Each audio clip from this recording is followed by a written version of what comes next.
Got my little BRS stove. These are very inexpensive and incredibly lightweight. You're never gonna fill that in your pack.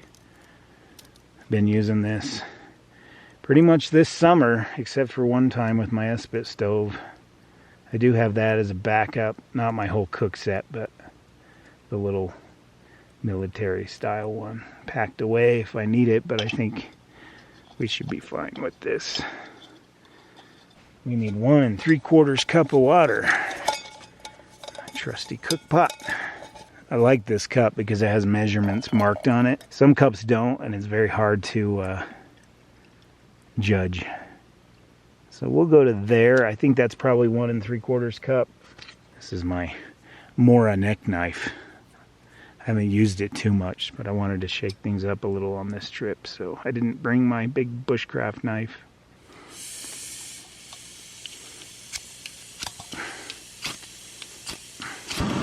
There we go. Starting to worry there for a minute. All right. Get a nice boil going. I'll put the lid on so it'll boil faster. And then with this cook pot, I always find a little stick and put it through there. Because this gets really hot when I go to take it off. I have to touch the lid and it's owie. There we go. Just easier to just grab this and lift, you know. Mountain House awaits. Let's try the pepperoni pizza crackers. They smell amazing. I've had these before. You can buy these in the grocery store under a different name. So there you go. That's what it looks like.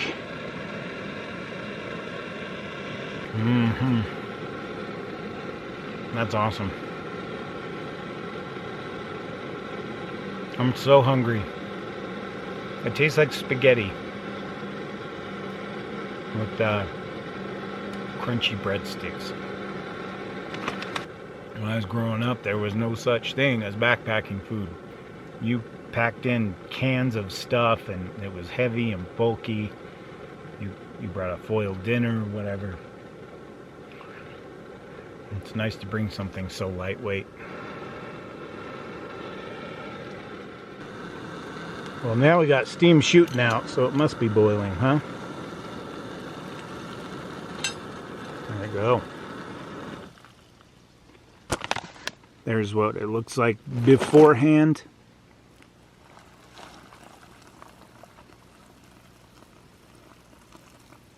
Now on this trip, I brought my long spoon. Anyway, I like these spoons. They were actually created because people using the shorter sporks would get their hands all messy reaching down in there, and this prevents that from happening.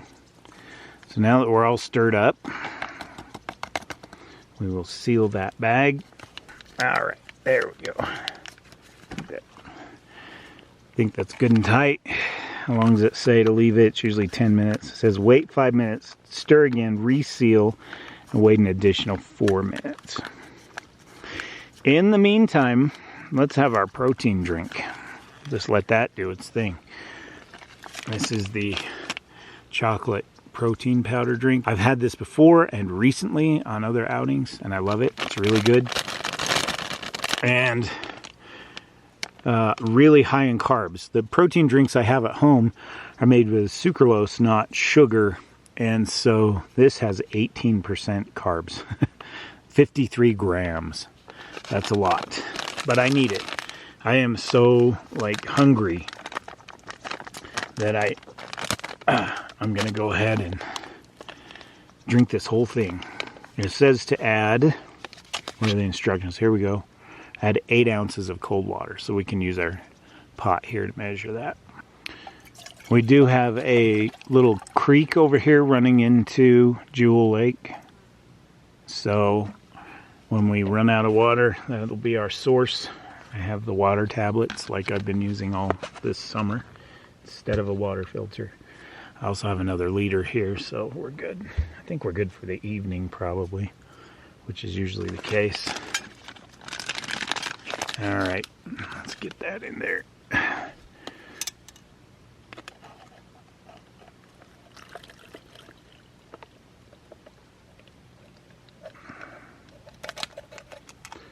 Seal it up. Shake a, shake a.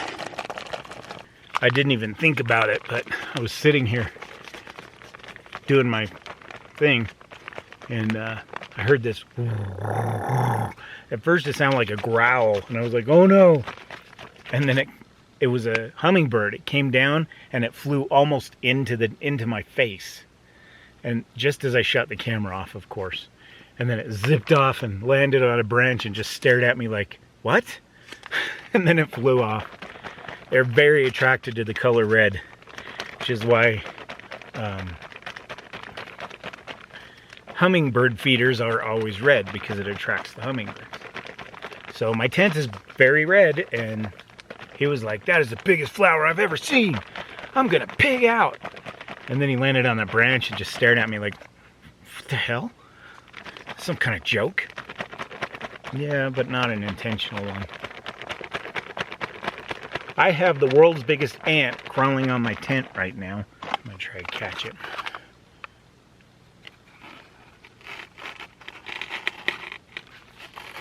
Look! I don't see him. Okay, I can't show you, but he was like a good inch long, just ginormous. I don't know why the ants in the mountains get so huge. I think this is about as shaken as I can get it. So I do like that these bags that they come in have just a small opening, so you don't spill all over the place. It never fails. It doesn't matter how much you shake it. If any of you have ever had this, if there's a secret to getting it to mix better, I'd sure like to know it. I always have that problem. It's just the stuff floating on top that first couple of drinks from it. But now it's okay. It's really thick. I love that. 270 calories. Dinner is 400. So 670 calories plus the pepperoni, 239. So like 1,000 calories for dinner. That's okay. That's reasonable. When you're up here hiking around all the time, burning all these calories, you use that up pretty quick. That's it for that. You know what? I haven't stirred the mountain house the first time, so let's do that. I don't hate beef stew. I love it. But I'm not crazy. There's something about the mountain house beef stew that there's a certain flavor to it that doesn't light my fire. Hard to believe that just a couple hours ago there was no sunshine. It was just a downpour, and now a beautiful day. All right, here's what we're looking at. There you go, nice and hearty. Lots of peas. I like peas. Some people don't. I do. There's not many foods I don't like. Of all the mountain houses, this is one of my least favorite. That's all I'm saying. I'm not saying it's gross. If it was so gross I couldn't stand it, I wouldn't be eating it. Maybe it'll taste better this time than the last time I had it. I have no idea. Cheers. Oh, want some?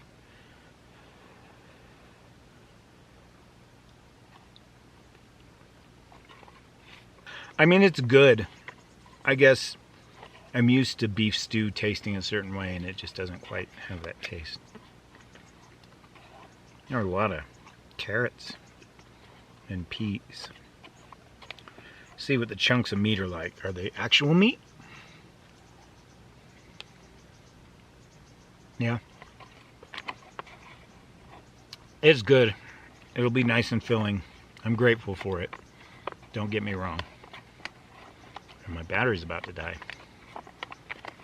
After this, we explore. Okay. Well, as you can see, I've got my long sleeve shirt that's damp from me sweating, my frog togs drying out, and I spread my puffer coat on the roof of my tent. I need the air to get to them to dry out because keeping them in my tent was not helping. So dinner's cleaned up, as you can see. We have a little tiny bit of water left in that bottle, a full bottle here. I had to put on the flannel. I love my flannel shirts. Warm, insulating from bugs too. So I don't have bug spray. That's what we're gonna do. You know what? They're not bad. I think the rain's keeping the bugs away. One reason I like flannel so much is I have only a couple memories of my grandpa, Orlob, like earlobe, but with an O, Orlob, with O's. He built the first cabin up here in the Uintas in the Soapstone summer home area. And he also helped design the Soapstone campground. True story, it's in his obituary. Family knows about it. I always grew up knowing that, being so proud of it. He was a pioneer up here. In fact, when he built his cabin next to the Provo River, when the Forest Service started zoning the area for summer homes, as they like to call it. We always just called it the cabin. It was a literal log cabin. They made him move it a mile to the east into the zoned off area, and he had to disassemble it and reassemble it log by log, he and my uncles.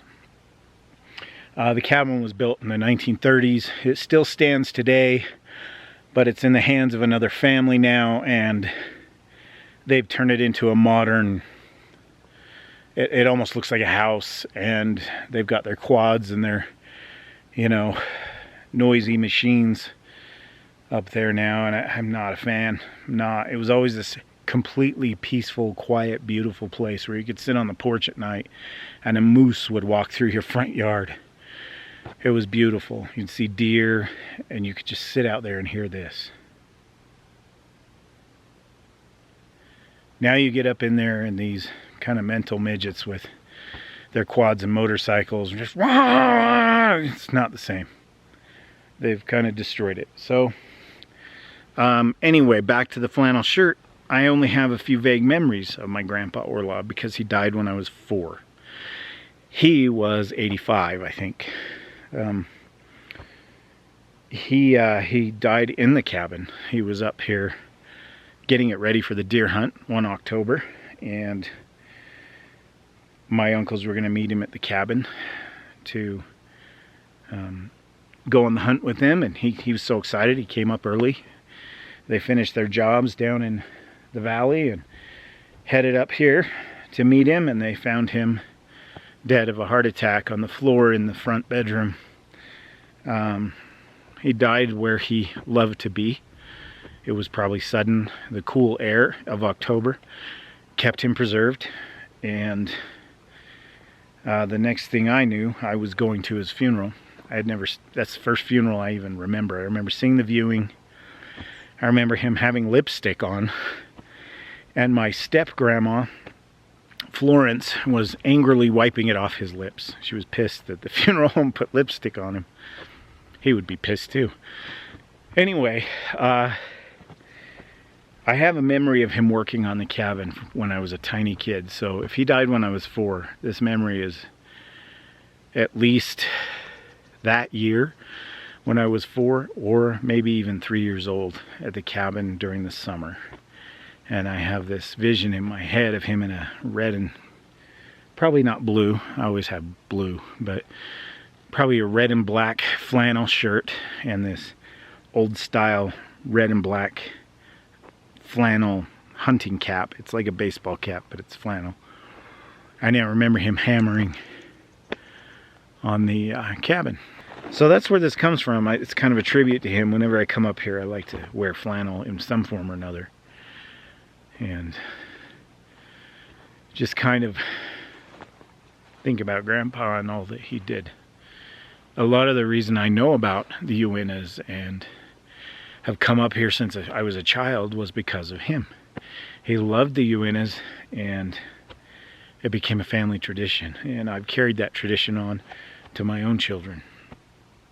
So I'm very kind of protective of the Uintas. I don't like it when it's crowded and noisy.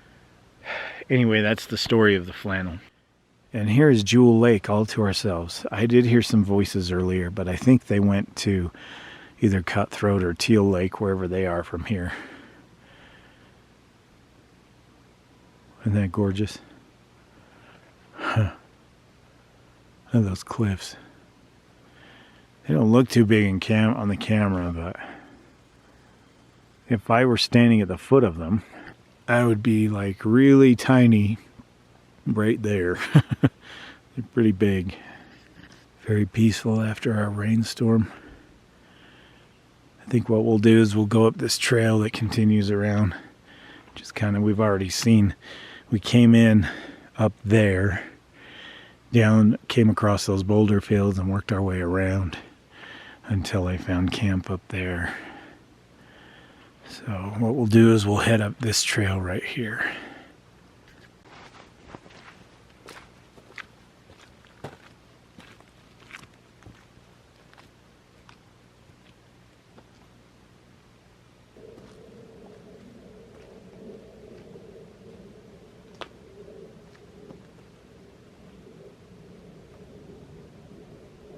I think there's a fish playing over here. Keeps coming to the surface. See him playing right here. Wonder how well we could see him if we got closer. I love how the sky is reflecting in the water. It looks like we're upside down in the clouds or something. If I stand still enough, they won't swim off.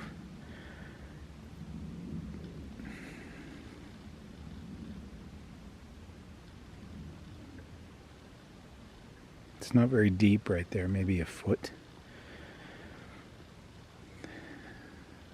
They're pooling out that way too. There's definitely fish in here. They're not extremely active because the bugs are, you know, not around thanks to the storms. So peaceful after a rainstorm.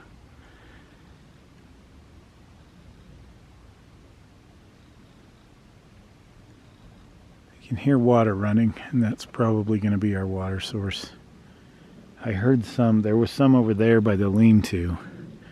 That's like right in there.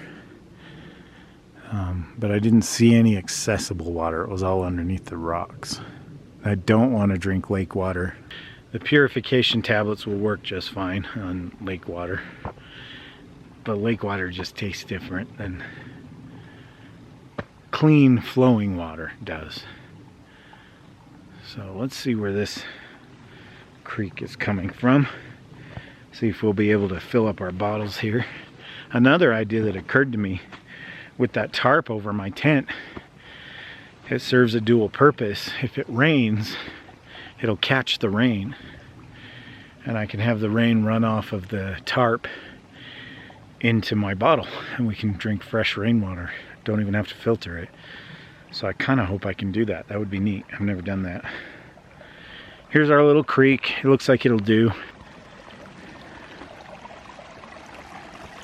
That's some pretty good flow there. I can get the bottle down in there, and there's another one right up there.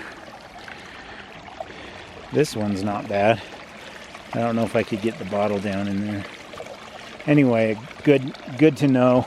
That's probably where I'll come to fill up. I may even fill that other bottle tonight, just so when I wake up in the morning I have a good supply. That's one less chore to have to do in the morning. I love Jewel Lake. It's beautiful. Hauntingly quiet. Not a lot of campsites along here, so I'm guessing people either camp at Ruth and hike the loop. You could easily do the whole loop in a day hike, of course, but that's not why I come up here. But I don't know if Cutthroat and Teal Lake have more campsites or what. I'm kind of glad this doesn't have that many, because it doesn't have the draw. People just seem to bypass it. Listen to that music.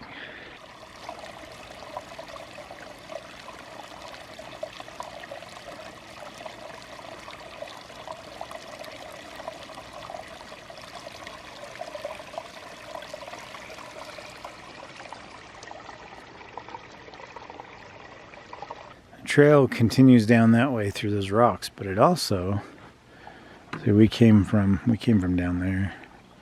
It also continues up that way. Let's go up here. I'm curious what's up the trail. I know there's a meadow of some kind up here. It's probably where the Bigfoots are. The big feet, the Sasquatches. Plural is probably Sasquatch. I don't know. But let's go check it out. You see, I have a habit of doing this. I'm happy with my campsite, but I like this one better. Look at this. That's beautiful. I could have put the tarp right in those trees. The tent could have been separate, you know, maybe right there. There's cliffs right here, all around. And look at the view from your campsite. What I mean by I have a habit of doing this is I often will pick the best site I can find. And then as I go out and hike and explore after camp's set up, I find a better one. Now I know this is here though. Future reference. I always remember these sites. So when I consider coming back up to an area I've been to before, I won't camp in the same spot. And it looks like, you know, from the vegetation, it's laying pretty flat, like people have been here recently, stomped all over. I don't really see any footprints, but it just looks well worn down right through here. And of course, some bozos camped in canned food and left the cans here. And also broke a glass bottle into the fire. That's frustrating. If I have room in my garbage on the way out, I'll come up here and grab that. It looks like they may have had kids with them. Here's why I think that. It's not really a fire pit. It looks like some kids kind of made a fake one. Put some rocks down and set some twigs in the middle. Let's make a fire. Like Dad. That's awesome. It's actually pretty adorable. I think I'll just leave it. That's beautiful. The wildflowers are incredible. I mean, they're probably not showing up too well on camera, but you know, as much as I show you guys this place over video, in person, it's way more impressive. So sometimes you just have to smell it, see it, breathe it in, taste it to really appreciate it. Life's too short not to. Look at this cliff. I'll give you some perspective.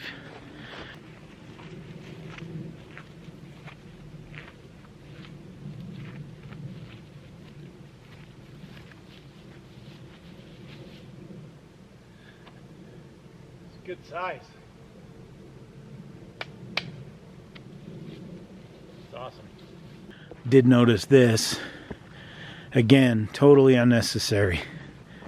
Why another fire pit? It's hardly a pit. It's more of just a mess. They're garbage.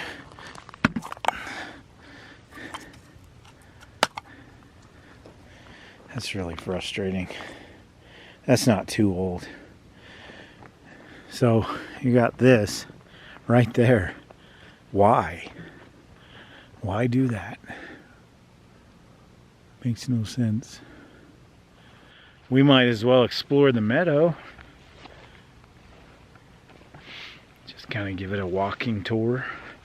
I don't want to get my shoes are waterproof, but I don't want to get my pant legs all wet, so I don't know how much exploring we'll do. The view is enough. It's incredible. Well, we'll at least check it out. This is where the water is coming from that we were just looking at a few minutes ago. Snaking through here. Coming from up higher. It flows down that way to the lake. You can see how wet my shoes have already gotten. So grateful. This was a last minute decision, these waterproof boots. I'm so glad I didn't bring my regular hiking shoes. I'd have been drenched and cold and miserable.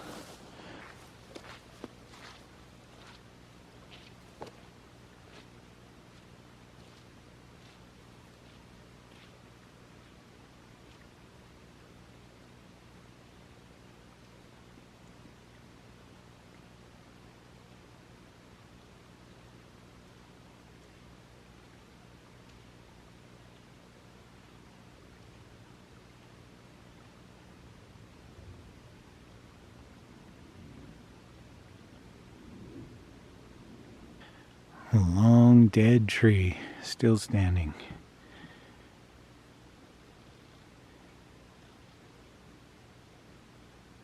It's kind of at the end of this meadow, like he's watching over it. And there's this old guy laying here dead for who knows how long, returning to the earth, little bits at a time.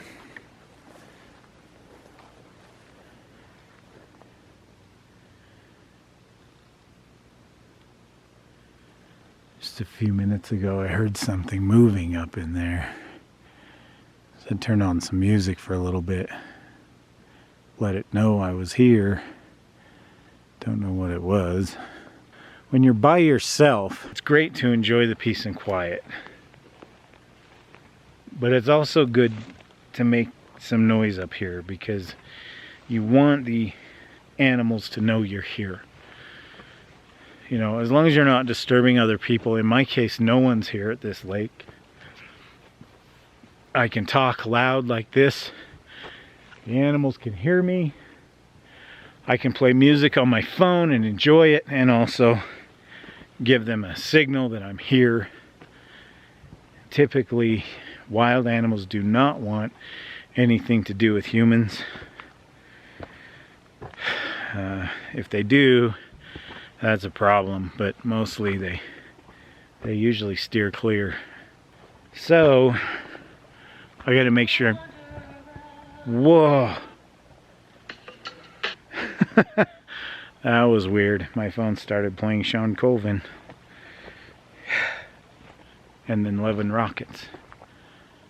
Sprinkling on the lake, but as you can see, it's just kind of passing over. We're kind of in the eye of the storm right now. It's possible as the sun goes down, we're going to get some more rain overnight, which I kind of hope we do. Look at this tree. It actually burned. Look at that. It got charred pretty good. It's always interesting to me when nothing else is burned. Those are dead, but they're not burned. And that tells me one thing, and that's that this probably got hit by lightning. And it got burned and knocked over. Because nothing else around here looks like it does. So it was probably clear up there and got zapped and boom, down it went. So we'll continue down our trail here and see what else there is to see. Here's that tree from another angle. It's just that tree that's burned. Nothing else. Looks like it was attached right up there and probably just towered in the sky. When they're old and dead like that, nature takes care of them. And these cliffs are incredible.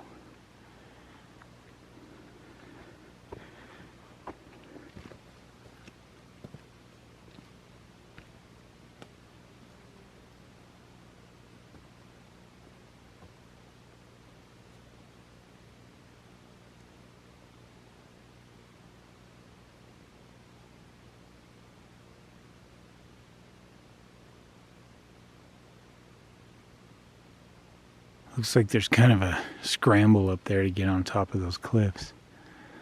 End up over here with quite a view of the lake, probably. So I'll probably try that. But I want to look at the cliffs first. Look at that. There's like deep crevasses in here. It almost looks like the rocks are holding up the top half of the cliff there. Like if you pulled them out, the whole thing would go.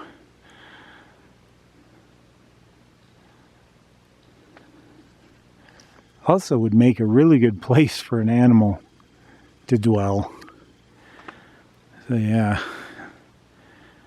I don't know. I don't think I'll go up there. I just don't feel that motivated to hoof it up that. But it sure is impressive. So the path continues through here over these rocks. There's some water, some more rocks, and then that's where we came in, right over there. Isn't that incredible? Look at those trees. Just their roots aren't even in the ground. They're like sticking out from the bottom. And yet, nobody's told it can't grow there. It's going to do what it wants.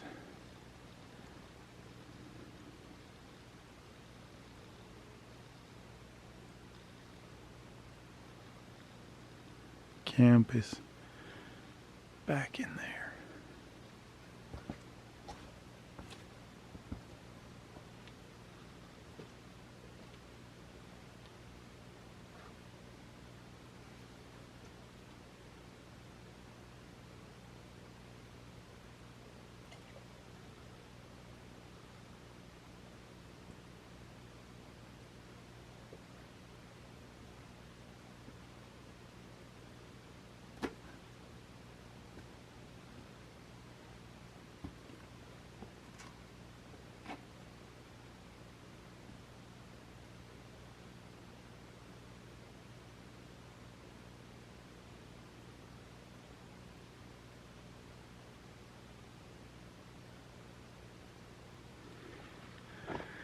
I don't know if we'll be in for a decent sunset or not.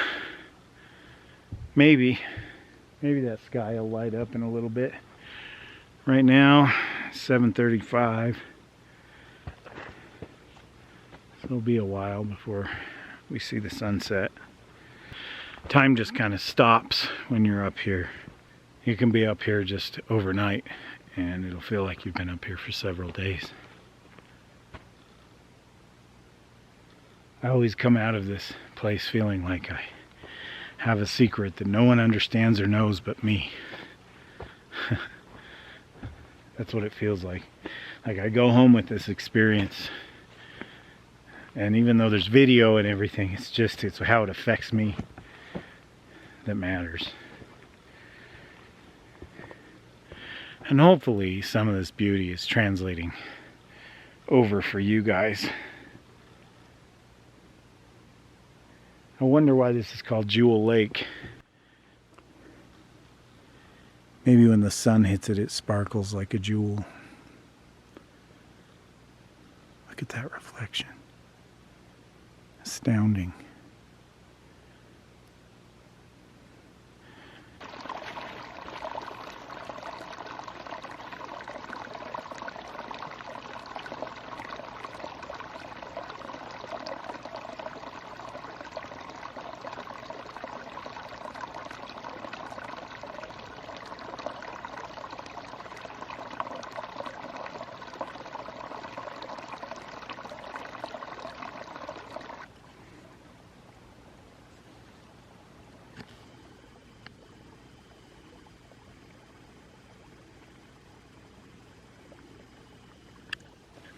I remember getting off work in the city and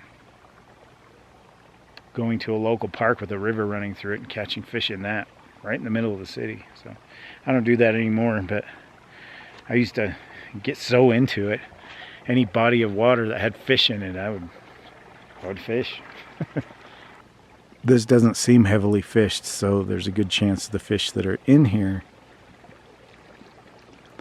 are a pretty good size.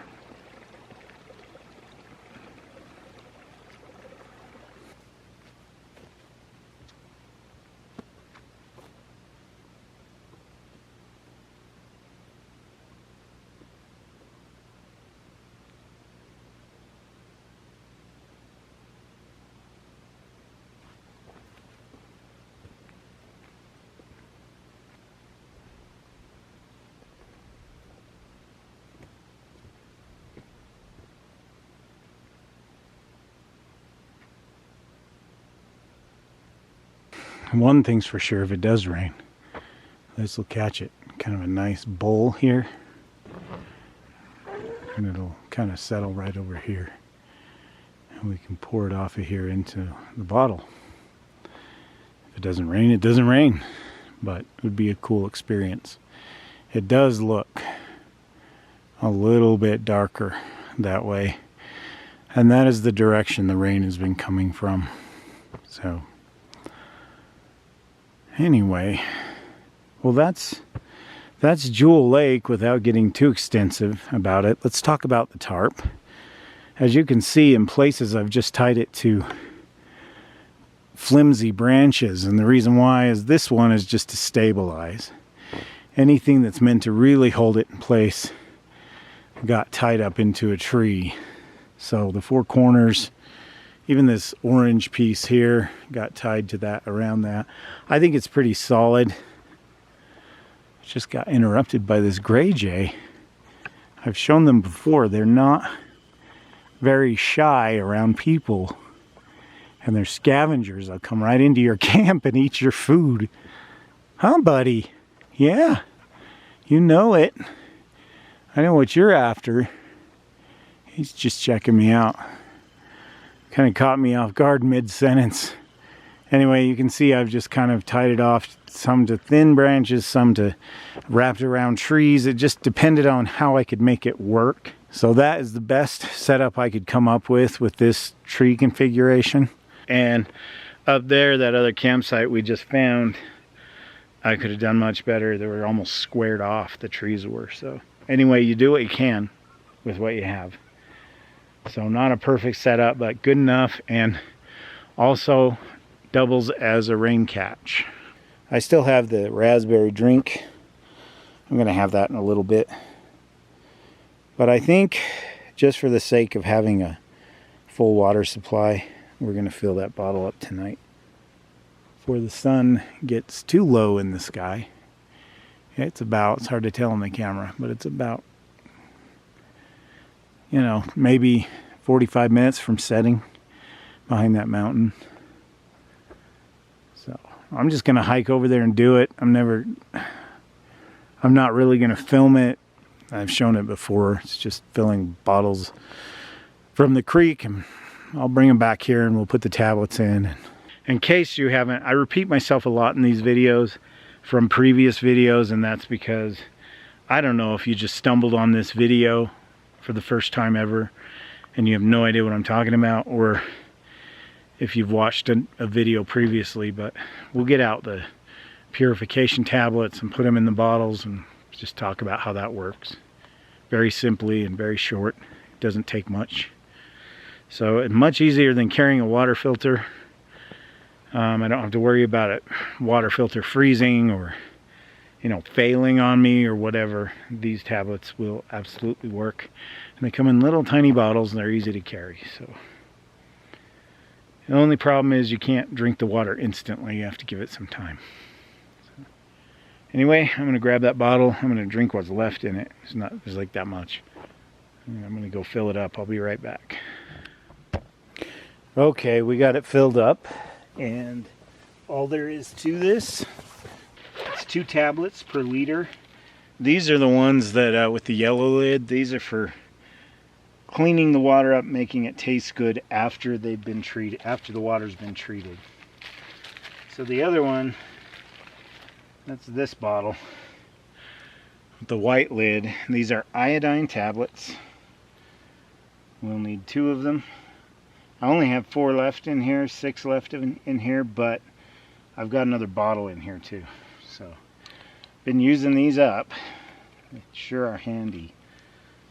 Okay, so 2 tablets of iodine go in the water and sit for 30 minutes. That'll kill everything in there, and then these will kill off the iodine. So you don't want to put these in before the iodine's done its job, or you'll be filling the forest with Montezuma's revenge. So my next step, let's shake that up. That's going to turn the water brown,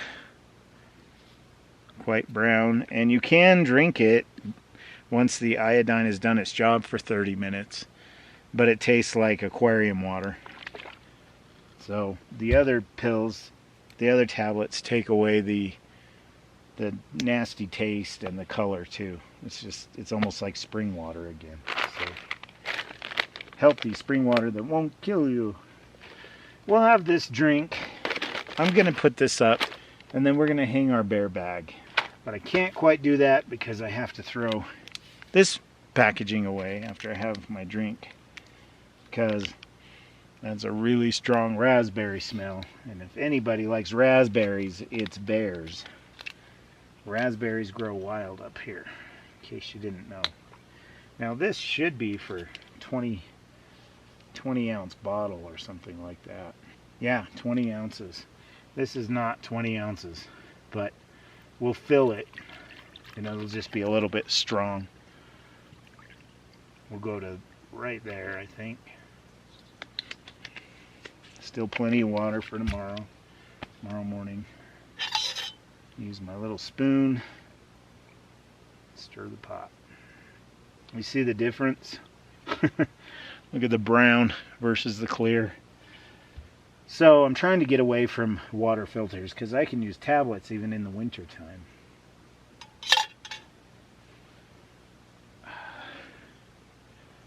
Cheers.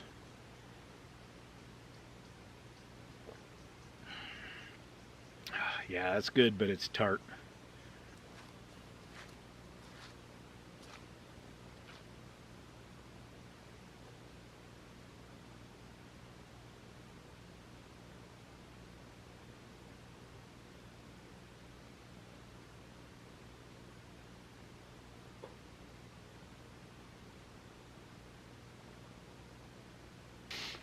Also need to rinse out our cup.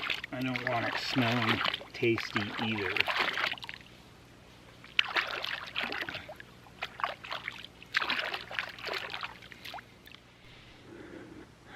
I'm not gonna lie, that sucked. It's up there. It is up there, and I've got it tied off on this pine tree right here. So it took me about 20 minutes. I was just aiming for that branch. I knew it would be high enough. I knew it would be just right. That sucked. That took some serious effort right there. But the food, the garbage, everything that smells is up there. Hanging down from the branch that can't be reached by like squirrels. That's good 20 feet off the ground. As you can see, I don't know if you can tell on the camera, it's up there. So we're good. Wrapped around this. Whew, that should keep us till morning. What a workout, my whole upper body. Rah, rah, rah. Okay, what a relief. As you can see, it is getting quite dusky. It's hard to tell in this camera because it compensates for light. It's darker than it looks. Over that way, it's not showing up. It's so weird. These are really dark clouds and they're blocking the sun. The sunset is off that direction. It is 8:30. So I think that's pretty much it for tonight. I think we are set to settle in and listen to my audiobook. And I mean, you're not going to listen to it, I am. But I am going to talk about it before I go to bed. I got to work out hiking up here, and now I got to work out getting that up in the tree. That's the thing. You always go home from these outings, like the next day you're sore and stiff, and you're like, God, did I work that hard? But you have to realize that's all this is. The hike in, setting up a tent, cooking your dinner, hiking around and exploring. So the only work you don't do is sleeping, you know, and then you get up in the morning, you make breakfast, same thing. You're always doing something without even realizing the workout your body's getting. So it's actually a really healthy activity. Anyway, let's say goodnight to Jewel Lake. It's not really dark enough to go to sleep, but I'm tired enough to go to sleep. It's 8:35. I'm just not what I used to be. Truth is, I worked last night at the hospital. Came home, I was full on ready to just, everything was packed. I just had to stop at 7-Eleven for the 2 bottles of water, stop and get a sandwich on my way up, and just cruise up here. The problem is, I got home, I got everything together, ready to go, and as I was setting this camera up on the tripod, all of a sudden this wave of, oh, I'm so sleepy, just hit me. And I had a heck of a work week with those psych patients. I got in 2 fights. I had a guy trespassed. I kicked him out 3 times before I had to trespass him. And 2 water leaks. I still got a little bit of a scar on my wrist there from the patient that dug her nails into me. And another guy shoved me and we strapped him to the bed, and he broke the straps, so he used hard restraints, which are impossible to break. We restrained him to the bed, shot him full of medication. He went night-night. I'll tell you, this whole week has been brutal at the hospital. And unfortunately, last night we had a 4-month-old baby pass away, and it was suspicious enough it had to be investigated, and is still being investigated. The parents were pretty sketchy about it, and it's their 2nd child that's passed away in the hospital. What do you think? I'm not one to judge, but it was horribly sad, and I had to be present for that too. I deal with a lot at the hospital during the week. That is why I need this so badly. I can't deal with that and not come and do something like this to find myself again, because it's very easy to absorb all that negative energy, take it home with you, and get depressed and eat too much and watch too much TV and become sedentary, sleep too much. And that's the other thing, I haven't slept well all week. I've been having some kind of crappy dreams and waking up all sweaty, that's new. Usually after a very stressful dream. But now that I'm up here, hopefully this will reset everything, and my whole psyche will feel better. So you understand why I need to come up here. And anyway, my point was, that wave of sleepiness hit me because my brain knew no more hospital for a couple days. And it just hit me, and I laid on my bed and I slept until 11:30 this morning, from about 8:30 this morning. I took everything I had to get up, but I got up and I made it up here, and I've been going ever since. And now it's 12 hours since I got home from work. I've accomplished a lot. I'm physically, mentally, emotionally, spiritually tired. And I just really, really, really want to crawl in that tent and have such a solid sleep that I don't even notice any of the noises going on around me. That's what I'm hoping for. Because it's easy to have them wake you up. Used to your soft bed in your quiet house. You come up here and sleep and you hear twigs crack and all kinds of weird noises. At least I'm alone this time. My last outing I got ambushed by some Boy Scouts. Anyway, my battery is dying. It's time to switch batteries, settle into the tent, hope for a good night's sleep. Good night, Jewel Lake. Good night, Lofty Peak. Let's go climb in the tent.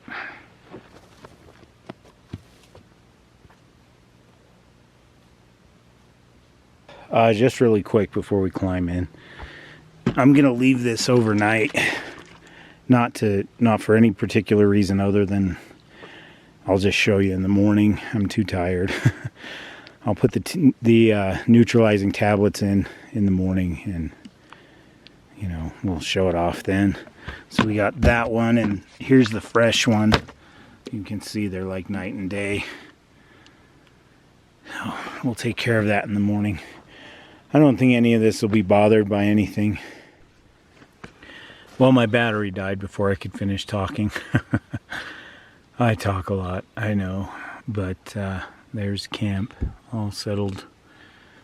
Tarp is covering my shoes, in case you're wondering. And I think it probably might rain tonight. I don't know. There is just enough ambient light in here to see my face, so I won't worry about the blinding you with the old 1,000 lumen, flashlight. Actually, that kind of helps, doesn't it? I was going to talk about an audiobook I've been listening to. I really don't want to sit here and hold this light and the camera. So, can you see me good enough? Okay, so this audiobook I've been reading, I kind of stumbled across it. I'd never heard this story before. But it is a book called When You Find My Body by D. Delphini. I don't know how you say his name. The Disappearance of Geraldine Largay on the Appalachian Trail.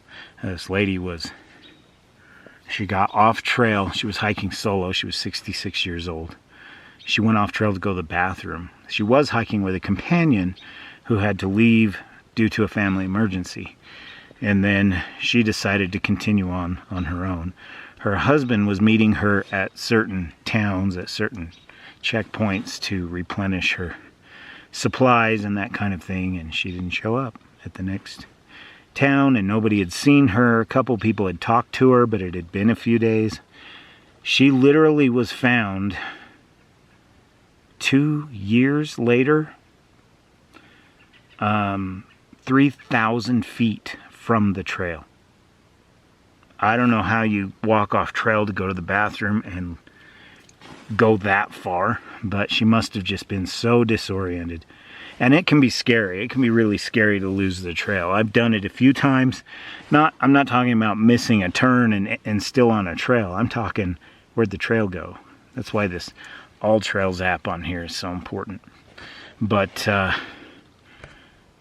when she was found, she had kept a journal. She had written letters to loved ones in it, and her last entry was, "When you find my body, please notify my husband and my daughter, and so that they know I'm dead and they can have closure and peace," that kind of thing.